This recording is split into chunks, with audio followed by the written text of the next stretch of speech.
अस्सलाम वालेकुम क्लास। उम्मीद है बेटा आप सब खैरियत से होंगे।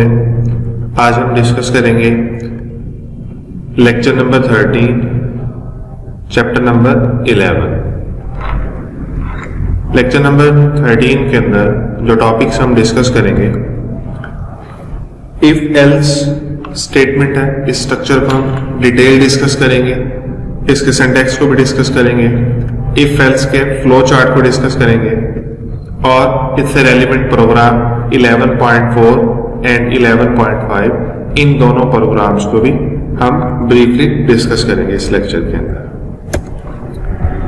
Explain if else statement, if else statement and other type of if statement.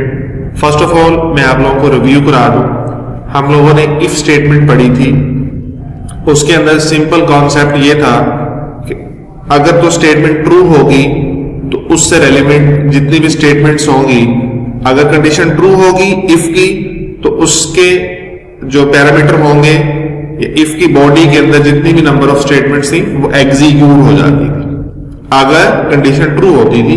तो इसमें ये कंसेप्ट है, अगर तो इफ की कंडीशन ट्रू होगी तो इफ के बाद वाली स्टेटमेंट्स एग्जीक्यूट होगी, नहीं तो एल्स वाला पार्ट एग्जीक्यूट होगा। यानी कि इसमें दो पोर्शन है, इफ और एल्स। अगर तो कंडीशन ट्रू होगी तो इफ वाला पोर्शन एग्जीक्यूट होगा, यानी इफ की बॉडी की जो स्टेटमेंट्स होगी वो एग्जीक्यूट होगी, नहीं तो अदरवाइज एल्स वाले पोर्शन की जो स्टेटमेंट्स होगी वो एग्जीक्यूट होंगी। It is used to make two way decision. It execute one block of statements when the condition is true and other when it is false in any situation. अब ये जो situation है, ये जो decision making है, two way है। एक time में एक ब्लॉक एग्जीक्यूट होगा स्टेटमेंट्स का, या तो वो ट्रू पार्ट का होगा, या वो फॉल्स पार्ट का होगा, या वो इफ पार्ट का होगा, या एल्स पार्ट का होगा, जिसके उस बॉडी की जितनी भी स्टेटमेंट्स होंगी वो एग्जीक्यूट हो जाएंगी।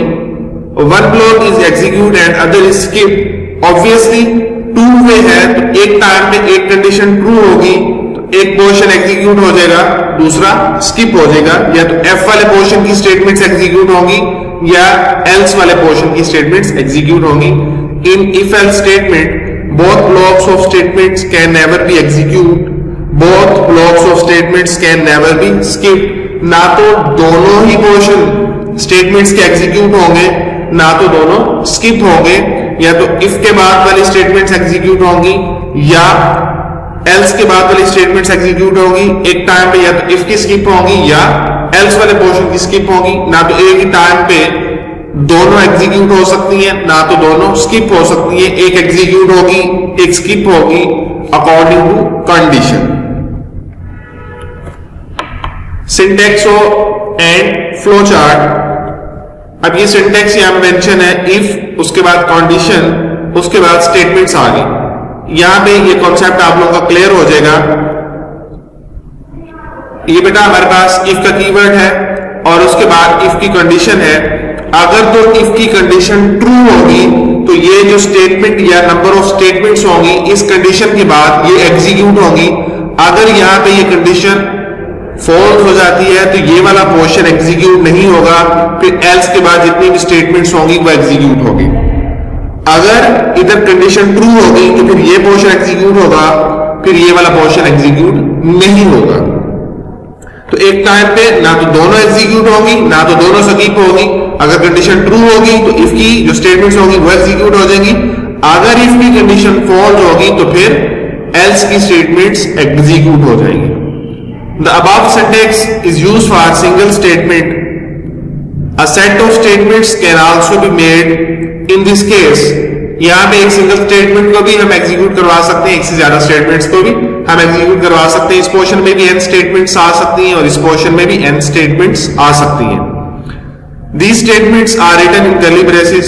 अगर एक से ज्यादा नंबर ऑफ स्टेटमेंट्स होंगी तो हम else की बॉडी क्रिएट करेंगे या if की बॉडी क्रिएट करेंगे, यानी स्टार्टिंग बॉडी और एंडिंग बॉडी की स्टेटमेंट्स जो होंगी कर्ली ब्रेसेस लग जाएंगी, यानी स्टार्टिंग और एंडिंग और उसके दरमियान नंबर ऑफ स्टेटमेंट्स आ जाएंगी। The syntax for compound statement in if else in as follows। अभी उससे रेलिवेंट हमारे पास फ्लो चार्ट गिवन है यहां पे। अब यहां पे कंट्रोल आएगा फर्स्ट ऑफ ऑल इफ की कंडीशन चेक की जाएगी। अगर तो इफ की कंडीशन ट्रू होगी तो ट्रू वाले पोर्शन की जितनी भी नंबर ऑफ स्टेटमेंट्स होंगी या ब्लॉक ऑफ स्टेटमेंट्स होंगी वो एग्जीक्यूट हो जाएंगे। अदरवाइज अगर इफ की कंडीशन फॉल्स होगी तो कंट्रोल इस साइड पे ट्रांसफर हो जाएगा और ये एफ वाला पोर्शन एल्स वाला पोर्शन होगा, तो इसकी नंबर ऑफ स्टेटमेंट्स एग्जीक्यूट होंगी। तो इस कंडीशन पे डिपेंड करता है, अगर तो कंडीशन ट्रू होगी तो इफ की स्टेटमेंट्स एग्जीक्यूट होंगी, अदरवाइज एल्स की नंबर ऑफ स्टेटमेंट्स एग्जीक्यूट होंगी। अब हमारे पास बेटा प्रोग्राम है, इसी कॉन्सेप्ट से रेलिवेंट है, इफ एल्स का कॉन्सेप्ट है।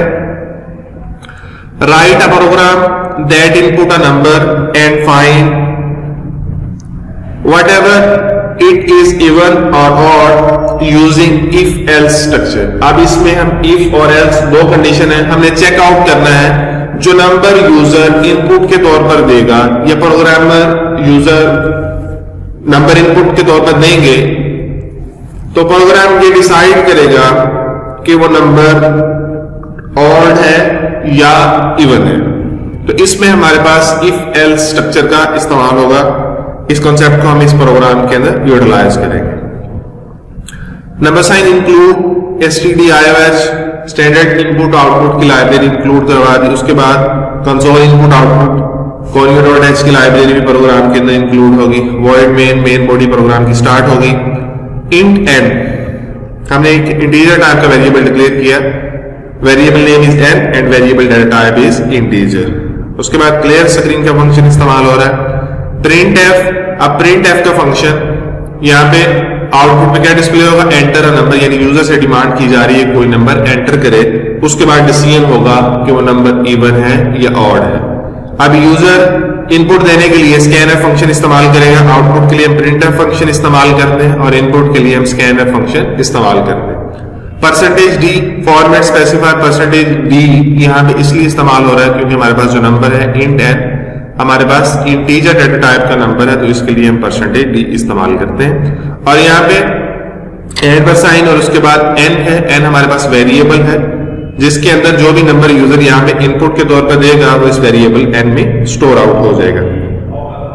उसके बाद इफ की कंडीशन है N percentage two is equal to 0, अगर तो हमारे नंबर का जो मॉडुलस है वो 0 आ जाए, यानी कि सिंपल अल्फाज में कि हम मैथमेटिक के पॉइंट ऑफ व्यू से अगर नंबर पूरा तकसीम हो जाए एंड पे 0 बचे तो वो नंबर ऑब्वियसली इवन नंबर है, यानी वो 2 पे पूरा या 2 पे पूरा डिवाइड हो गया।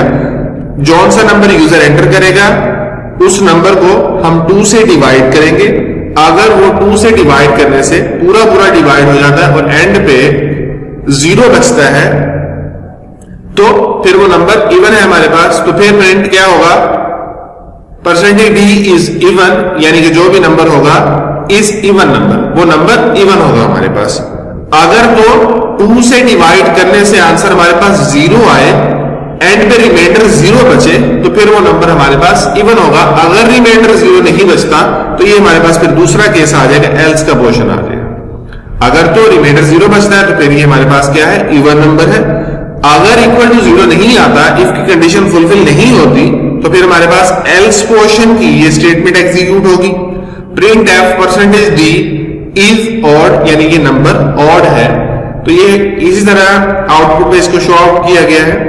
एंटर अ नंबर, तो यूजर ने नंबर जो एंटर किया वो नंबर था 10। अब जब 10 को यहाँ पे अगर कंसीडर करें, n हमारा 10 है, जैसे यूजर यहाँ पे इनपुट के तौर पर 10 देगा वो 10 इस वेरिएबल n में स्टोर आउट हो जाएगा और इस वेरिएबल n में यहाँ पे इस टाइम पे 10 स्टोर है तो इसको हम 2 से डिवाइड करेंगे तो 2 5 से 10, रिमाइंडर हमारे पास 0 बचेगा और ये कंडीशन इस टाइम पे ट्रू हो रही है। 10 divided by 2 is equal to, यानी 2 5 से 10 यानी रिमाइंडर 0 बच रहा है तो ये कंडीशन फुलफिल हो रही है। ये कंडीशन फुलफिल हो रही है तो इसके अगेंस्ट फिर ये कंडीशन, ये स्टेटमेंट हमारे पास एग्जीक्यूट हो रही है। 10 इज इवन, यानी कि 10 हमारे पास एक इवन नंबर है।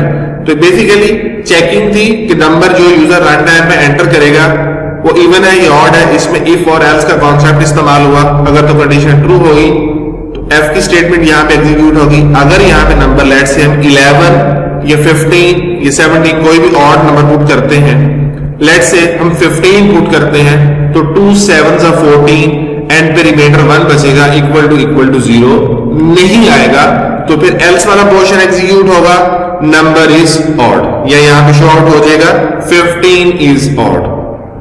नेक्स्ट प्रोग्राम देखते हैं बेटा 11.5, write a program that input two numbers and find whether these numbers are equal or not using if else structure। अब इसमें एक प्रोग्राम है जिसमें चेकिंग होगी, दो नंबर यूजर से इनपुट के तौर पर लिए जाएंगे और उसके बाद ये डिसाइड होगा, यानी कि प्रोग्राम डिसाइड करेगा कि दोनों नंबर आपस में इक्वल हैं या नहीं है। अगर नंबर इक्वल होंगे तो शो आउट हो जाएगा आउटपुट पे numbers are equal, otherwise numbers are different या not equal. Number sign include stdios standard input output की लाइब्रेरी प्रोग्राम में इंक्लूड होगी, conio .s console input output की लाइब्रेरी प्रोग्राम के अंदर इंक्लूड होगी, वाइड मेन प्रोग्राम की मेन बॉडी स्टार्ट होगी। इंटीजर टाइप के दो वेरिएबल हमने डिक्लेयर कर लिए, इंट a और इंट b, इन दोनों की डेटा टाइप इंटीजर होगी। उसके बाद क्लियर स्ट्रिंग का फंक्शन यहाँ पे इस्तेमाल किया जा रहा है। उसके बाद printf की स्टेटमेंट आ गई, एंटर टू नंबर, यानी यूजर से दो नंबर्स की डिमांड की जा रही है और यूजर वो दो नंबर स्कैनर फंक्शन यानी इनपुट फंक्शन से पुट अप करेगा। Percentage D, again percentage D format specifier यहाँ पे इस्तेमाल हो रहे हैं क्योंकि हमारे पास दोनों वेरिएबल जो है वो इंटीजर डेटा टाइप के हैं। उसके बाद एम्परसाइन ए और एंड एम्परसाइन बी, यानी कि एंड ए और एंड बी, जो भी वैल्यूज हम एंटर करेंगे वो इन दोनों वेरिएबल्स के अंदर स्टोर हो जाएंगी जो ऊपर हमने इंटीजर डेटा टाइप के साथ डिक्लेयर की। अब यूजर यहां से कोई भी दो नंबर एंटर करेगा, फिर इफ की कंडीशन हमारे पास यहां पे वर्कआउट करेगी, चेक करेगी जो ए की वैल्यू है वो इक्वल टू बी, यानी कि प्रोग्रामिंग में सी के अंदर जो सिंगल इक्वल ऑपरेटर हम इस्तेमाल करते हैं वो हम वैल्यू असाइन करने के लिए इस्तेमाल करते हैं। जब डबल इक्वल आएगा तो ये कंपैरिजन के लिए, यानी इक्वल के लिए, मतलब ए इक्वल टू बी, तो उसमें तो हम सिंगल असाइनमेंट ऑपरेटर को वैल्यू असाइन करने के लिए इस्तेमाल करते हैं। दो चीजों को इक्वल शो करने के लिए हम डबल इक्वल का इस्तेमाल करते हैं इन सी लैंग्वेज। अब यहां पे ए की वैल्यू इक्वल होगी बी की वैल्यू के, तो ये स्टेटमेंट हमारे पास ट्रू हो जाएगी और इस स्टेटमेंट के ट्रू होने से, इस कंडीशन के ट्रू होने से हमारे पास ये printf की स्टेटमेंट एग्जीक्यूट होगी, नंबर्स आर इक्वल, अगर तो ये कंडीशन ट्रू होगी। अगर ये फॉल्स होगी तो एल्स का पोर्शन एग्जीक्यूट होगा, नंबर्स आर डिफरेंट। उसके बाद गेट ch और प्रोग्राम एंड हो जाएगा, एग्जीक्यूशन इसकी एंड हो जाएगी। उसके बाद अब इससे रेलिवेंट आउटपुट देखते हैं। यूजर ने जो नंबर एंटर किए, एंटर टू नंबर्स 10 एंड 15, यानी कि ए की वैल्यू 10 आ गई और बी की वैल्यू 15 आ गई। तो यहां पे जब चेक किया जाएगा 10 इज इक्वल टू 15, तो both numbers are not equal. अब ये कंडीशन यहां पे फॉल्स होगी, ये कंडीशन फुलफिल नहीं हुई, तो फिर इसके बाद वाली ये कंडीशन जब फॉल्स होगी इफ की, तो इसके बाद वाला पोर्शन ये एग्जीक्यूट नहीं होगा, एल्स वाला पोर्शन एग्जीक्यूट होगा, नंबर्स आर डिफरेंट। हमारे पास आउटपुट पे यही रिजल्ट शो आउट हो रहा है, नंबर्स आर डिफरेंट। तो इसको हम different data values, sample data values या डिफरेंट इनपुट वैल्यूज देके चेक कर सकते हैं और उसके अकॉर्डिंगली हम इसका फीडबैक ले सकते हैं। ऑब्वियसली अगर नंबर्स इक्वल होंगे तो इस कंडीशन को फुलफिल करेंगे तो हमारे पास आउटपुट आएगा, नंबर्स आर इक्वल। ऑब्वियसली अगर फॉल्स है, दोनों नंबर्स आपस में बराबर नहीं है, तो ये प्रोग्राम आउटपुट में हमें डिस्प्ले कर देगा both numbers are different. Students, आज का लेक्चर हमारा एंड हुआ। Best of luck, see you in the next lecture. Allah.